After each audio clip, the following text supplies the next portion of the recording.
Hello दोस्तों, flat wisely में आप सभी का स्वागत है। सो आज हम हिंदी ग्रामर का एक नया टॉपिक पढ़ रहे हैं विच इज कारक।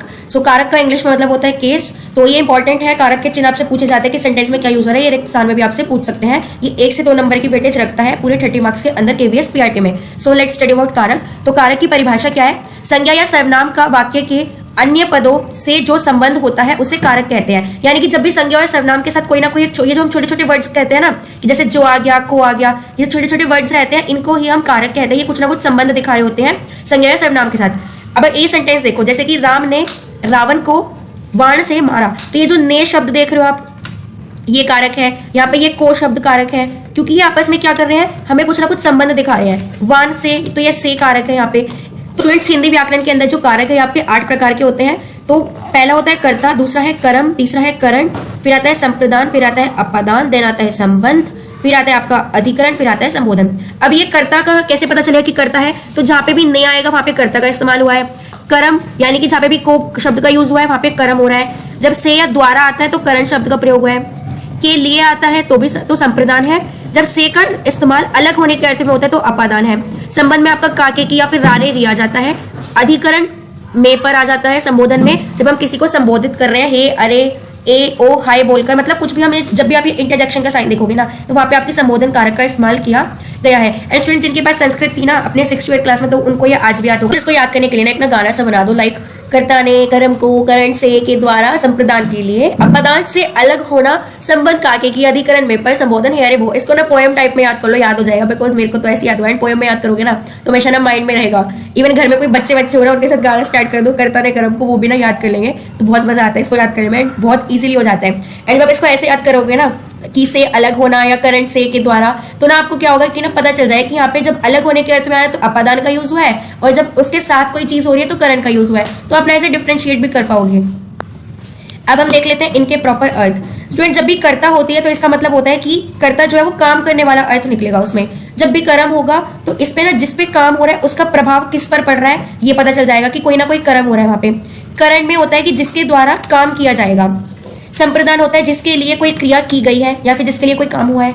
अपादान में हो जाएगा जिससे अलगाव हो। अलगाव का मतलब है जिससे कोई चीज अलग हो रही है।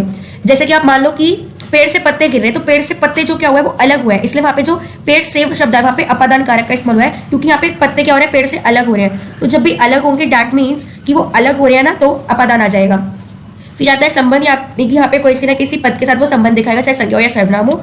एंड अधिकरण में क्रिया के अनुसार रहता है। एंड संबोधन का हम यूज करते हैं जब अभी हमें किसी को पुकारना है या बुलाना है, या फिर किसी के साथ भी अपना भाव प्रकट करना है, या कोई चीज हमें बतानी है, या फिर ये इंटरजेक्शन का साइन जब भी होगा तो आपको पता चल जाएगा। सिंपल है कि ना आप इसको याद करो, कर्ता ने कर्म को करंट से। जब आप सेंटेंस को देखोगे ना आपको वहीं पे ये सारी चीजें जो भी बताई है, समझाई गई है, सब समझ आ जाएगी। अब हम देख लेते हैं कि ना इसमें क्वेश्चन क्या रहते हैं। कई बार ना आपको अशुद्ध वाक्य दिया जाता है और फिर हमें वो शुद्ध वाक्य करना होता है। आपका ना शुद्ध वर्तनी में या फिर वाक्य में अशुद्ध वाक्य में भी इसके क्वेश्चन आ जाते हैं, तो हम इस चैप्टर के साथ ही कर रहे हैं। जैसे कि यहाँ पे देखो, ये सेंटेंस है तेरे को कहाँ जाना है। अब हम जनरल भाषा में तो इसका यूज करते हैं, लेकिन ये गलत है। तेरे को कुछ नहीं होता। यहाँ पे जो आपका शुद्ध वाक्य बनेगा वो बनेगा तुझे कहाँ जाना है। मतलब देसी भाषा में भी अगर बोलते हो ना, देहाती टाइप में, तेरे को कहाँ जाना है, तो वो शब्द सही नहीं है, आपको इस्तेमाल करना है तुझे कहाँ जाना है। वह घोड़े के ऊपर बैठा है, ये शब्द अशुद्ध है, वाक्य अशुद्ध, आपको बोला वह घोड़े पर बैठा है। ऐसे मैंने यहाँ पे और भी सेंटेंसेस दिए हैं, तो आप इनको पढ़ लेना। बाकी आपको नोट्स डिस्क्रिप्शन बॉक्स में मिल जाएंगे। सो वहां पे जाके आपको ये जरूर एक बार पढ़ने हैं, ताकि जब भी आपका सेंटेंस मिले आपको लगेगा सेंटेंस पढ़ गया कि इसमें कुछ गलती नहीं है, बट इन एक्चुअल उसमें कारक की गलती रहती है। तो आपको पता चल जाएगा जब भी आप इन सेंटेंसेस को एक बार पढ़ लोगे। एंड ऐसे सेंटेंसेस को या वाक्य को जब भी आप अपने एग्जाम में देखोगे तो आपको ध्यान रहेगा कि ओके यहाँ पे क्या हो रहा है। और कुछ एग्जाम्पल देख लो। सीता से जाकर के कह देना, सीता से जाकर कह देना, तो ये शुद्ध हो गया।